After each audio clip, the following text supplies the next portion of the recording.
Welcome to another episode of The Brand Called You, a podcast and podcast show that brings you leadership lessons, knowledge, experience, and wisdom from thousands of successful individuals from around the world.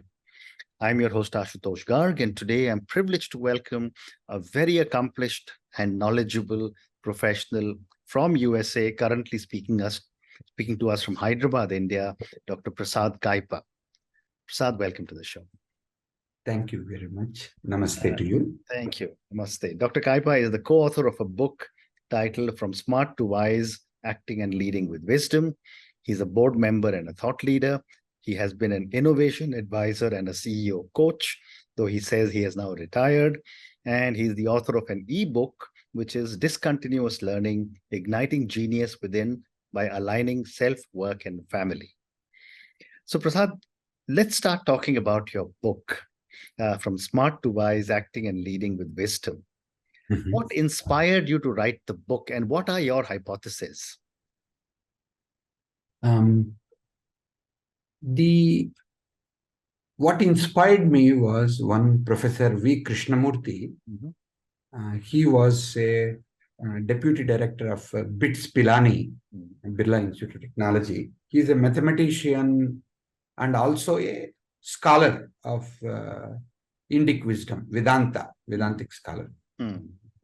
He had come in 1991 or somewhere around early 90s to United States. And I was organizing some of his talks in US. And so we were thinking of writing an article together. Mm-hmm. He had suggested that we should look at Bhagavad Gita because both of us are familiar with, and he had given a series of talks. So he looked at a framework where the Guna framework, they call it, the idea of Rajasic, Sattvic, and Tamasic characteristics, how they are useful for management. So that led to conversation, that led to a small article together. But from early 1990s, I had really gotten that in my mind that instead of Myers-Briggs and Firo-B, and there are so many Western-based psychology instruments for looking at human development, what if we can use this approach of identifying what are your characteristics from the mental state, as we call gunas, that are connected. Right. And that led me to work with that instrument. I developed a guna-based framework and looked at, obviously, in the spiritual context, the three gunas were very clear, saying you don't want to be tamasic, because you're always late in waking up, or you're lazy, you're a bum, you don't finish things, you don't focus on some other stuff. But from that perspective, what Dr. Krishnamurthy had awakened me to was the practical way of looking at in a leadership context. Right. Tamasic is actually extremely interesting and important. Because majority of what we do, how we do, is through what you might call autopilot state. We are on a conditioned state of operations. So he said the conditioned state where you are thinking and acting mostly from, I remember this, like how we walk, how we ride a bicycle, how we drive a car, to how we do our day-to-day work, mostly from not a conscious, awakened thinking mind, but from a routine, habituated set of behaviors. And that's nothing but tamasic. Well said, well said. So in your book, you talk about the importance of inner wisdom. How can one tap into their inner wisdom and apply it to decision making? The key part it comes down to is we do not have any control of what happens to us. Right. but only control we have is what we do when we are stimulated or activated or we are challenged, some of that. So it is not about what resources do we have outside of us, but what resources can we tap into from inside out. Right. So for past several years, from the time we started visualizing this book, From Smart to Wise, I had been focused on inner transformation and inner wisdom. That is, my body, how I actually use my breath, my voice, my ability to communicate. Because modulating my voice, modulating my facial expressions, my breath can change what I communicate. Right. Not just the words, but how I communicate. That's what we call executive presence. We talk about, it is about how we use our inner resources for making a greater impact. When people say you have gravitas, they don't talk about which college do you went to or how many years of experience. Correct. But it is about inner stuff. So I felt the idea of our emotions, which are essentially our energy movements in our body, and our feelings, which are nothing but our emotions in a cognized state. That means we may have same emotion, which may generate same amount of chemicals in our body, adrenaline or dopamine or serotonin or norepinephrine or any of these kinds of things. But if we interpret them as I'm excited about it versus I'm afraid of it. Correct. So if I interpret it as afraid, the emotion becomes a fear. That is the feeling. I'm afraid.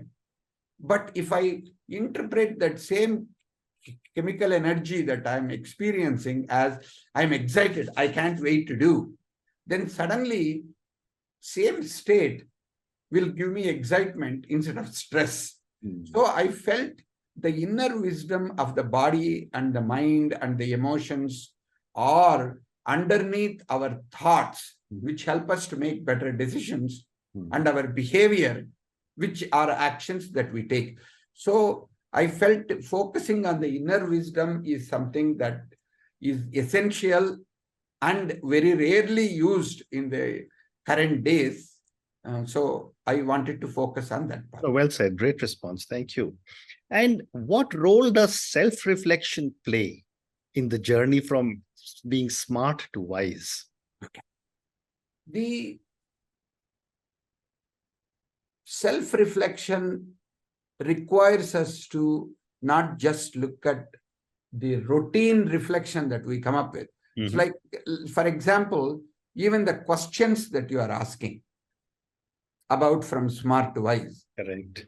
I cannot give you pat answers. Correct. Absolutely. Right. Because the book has been out for 10 years. I could have given you the standard answers about what that is. But when you ask me a question about self-reflection, I have to stop and get out of my, what you might call a pitch, that I want to do, and then go back and say, what am I really thinking? Self-reflection, right now we are running a non-profit called Institute of Indic Wisdom. A colleague of mine, Raghu, who is a great yogic scholar. And he took from Bhagavad Gita and he keeps asking me that question, says, when you are doing what you are doing, what are you really doing? See, that's a great self-reflection. Very interesting. Yeah. So when I'm doing the interview with you, what am I really doing? Is this about the interview? Is it about putting myself in more people's minds and visibility? Or What am I communicating? What is the longer or a more meaningful message Correct. that I can give, not by my words, not by my selling the message or my book or something else, but truly people pay attention to who am I being? How much authenticity is there? Correct. Right. So that kind of reflecting on not how smartly I'm sounding, but am I truly taking what you are asking seriously? And am I really saying when I'm stumped or when I have to come up with some new thoughts that I have not thought about, then I'm engaged in self-reflection. Well said. Well said. And Dr. Kaipa, what, in your opinion, is the role of humility in this journey? I have a feeling probably that is the beginning and the end of much of our introspection. Correct. Because I cannot truly do self-reflection out of ego or out of arrogance. Then it is a ego reflection rather than self-reflection. Correct. Or it is identity reflection rather than self-reflection. Because my identity is formulated by all of that. Like when you call the brand called you, you know, that is the identity that I have put together. And I have certain name or certain recognition or certain books or certain things I'm selling. Correct. That has nothing to do with humility, because I'm actually inquiring whether, you know, the 40 years of work that I have done, how much of it actually has been most effective, and what percentage of people who I coached or who attended my classes or programs have I been effective. I feel like if I were to start all over again, I would change the way I teach classes, the way I coach people. I would really do very differently. I feel like I was like probably about 10% effective. Now, if I say I'm this good, I am a, you know, coach of this order, I have coached these people, I have coached that people, doesn't make any difference for a new coachee. Absolutely. It's only like I need to start at a beginning. So the humility is probably what is most appealing, what is most connecting, and actually can have most meaningful impact. Not what I say and do, but who I am. That is what humility connects to. Amazing. Thank you. So, you know, we've spoken about self-reflection, we've spoken of humility. I now want to talk to you about the role of empathy and emotional intelligence. I'd love to get your perspectives. You know, in empathy, for example, there are two contexts in the Indian philosophy and Indian scriptures that come in. In Bhagavad Gita, when Krishna was giving a message to Arjuna, he talked about Maitra Karuna Yevacha. Whatever you do, what you respond, you connect with only two. Eva, Eva, only Maitri and only Karuna. Correct. These are the two ways in which you can connect. Of course, in Yoga Sutras, they talk about it a little bit more. Maitri, Karuna, Mudita, Upeksha. That means if I can come from friendship and a loving kindness, whatever I can relate to, I can connect with that. But then comes the empathy. Empathy is not same as sympathy, as many people mistake. Absolutely. Karuna, compassion, or empathy. So that means if I actually took on your feelings, what you are going through, correct, and connecting with you as your friend, as your partner, and feel what you are feeling, that is empathy. Correct. But if I stand outside, I look at you and say, poor you, I'm sorry you are going through this. That is sympathy. Absolutely right. Right. So emotional intelligence is needed to, first of all, differentiate. Am I being empathetic towards you? Am I feeling what you are feeling? Am I at the same level? Can I be your best friend and walk with you and be a partner in helping you to break out of whatever you are going through? Right. Requires a lot more emotional intelligence than feeling sympathy and say that is what is called a checkbook connection. Correct. Some people say, oh, you are a non-profit? Okay, I'll give you the money. There is one CEO who, when their interview, he said, when this person said, I will give you a $50,000 check, she said, I don't care for your check. What I want you is to come and spend a few days with these kids who are going through what they are going through. And I want you to talk to them and tell your stories and connect with them. That is more valuable to me rather than your $50,000 check. He said he was completely shocked. Right. Because all his life, he used money as a way to not get emotionally engaged with people. He said that interaction plus spending time with these people in orphanage, he completely changed his business model, and how he earned the money and how he lived his life was completely based on that. So in some respects, if I were to summarize my answer to your question, empathy and emotional intelligence are what keep us in the job, what get us ahead in our job and in our relationship, not just at work. I think in society, emotional intelligence is the glue that makes people get out of our phone addiction, computer addiction, to discover our own self and each other. Correct. Great response. Thank you. So time for two more questions. My next question is that I wanted to get your perspective on the importance of learning from failure, and how can failure lead us from being smart to being wise?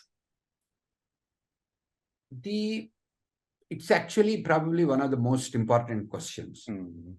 Especially after COVID, especially after the economic ups and downs that we are facing, and the war that is between Ukraine and Russia, but United States and Europe and India and everybody is drawn into it. And so we are in a really turbulent time. Correct.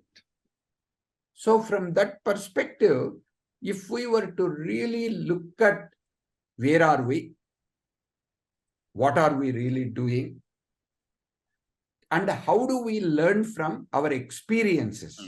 Because majority of our experiences are not successes. Like what I found is learning from failure is what gives you resilience. If we don't have resilience, we have nothing in this particular time. Right. Resilient leadership is something that is extraordinarily valuable and meaningful. So how do we learn from failures? As a matter of fact, I found there are two kinds of learning: incremental learning and transformational learning. Incremental learning comes from successes, our successes, and learning and reading about other people's successes and role modelings that we have. But transformational learning comes from our failures, because only when we can learn from our own failures, our strength of conviction, our clarity of thought, our commitment to reaching the goal in the area that we have failed, and tapping into the inner resources and inner wisdom we didn't even know we have. Those become available to us if we truly pay attention to how do we learn from my failure. Well said. So that is probably the most important learning. Well said. Well said. And my last question to you, and this is about, on a larger scale, how can organizations foster a culture of wisdom and encourage wise leadership among their employees? Of course, as you rightly point out, now is the time for wisdom, not for knowledge, not for information, wisdom. Why? The context of Chat GPT and Bard and Stable Diffusion and API, they have pretty much put us in our place. Correct. So the artificial intelligence, whether it is not even a generalized artificial intelligence, even this stupid computer program, which only knows what is the next word that comes after the current word, right, and which does not have any idea what it is saying and what it is putting out, that is presenting a smarter, compassionate, empathetic, better prose and better research than what we have been ever able to do. Right. If that doesn't humble us, I don't know what else will humble. Absolutely. So from that perspective, then if AI and technology can offer all these solutions, what can human beings offer?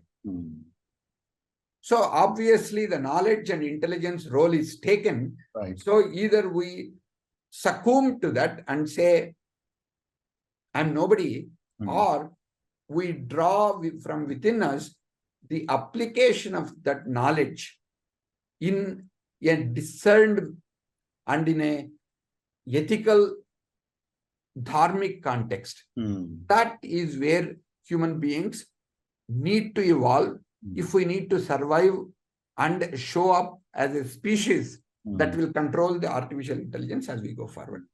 Amazing. And on that note, Dr. Kaipa, thank you so much for speaking to me about your book, From Smart to Wise, Acting and Leading with Wisdom. And I'm going to ask all our viewers and listeners to go and check Dr. Kaipa's book. Thank you for speaking to me about so many different aspects of wisdom and how self-reflection, humility, empathy, emotional intelligence, failure can all be very powerful drivers to move us from being just smart to wise. We also managed to speak for just a few minutes about technology and how technology is assisting and aiding us in this journey. I was particularly fascinated by your one comment, and I'm going to do a lot more work on that one comment. When you are doing what you're doing, what are you really doing? It is such a powerful phrase. Thank you for speaking to me again, and wish you all the best. Thank you very much, Ashutoshji. It's a pleasure. And again, like what you did last time, you make me humble. I think I know what I need to speak and what I need to say about it. But your questions really got me to think, reflect, and pay attention to who you are and what is happening between us right here and now. Very well. So thanks for the gift of mindfulness. Thank you. Thank you so much. Thank you for listening to the Brand Called You videocast and podcast, a platform that brings you knowledge, experience, and wisdom of hundreds of successful individuals from around the world. Do visit our website www.tbcy.in to watch and listen to the stories of many more individuals. You can also follow us on YouTube, Facebook, Instagram, and Twitter. Just search for The Brand Called You.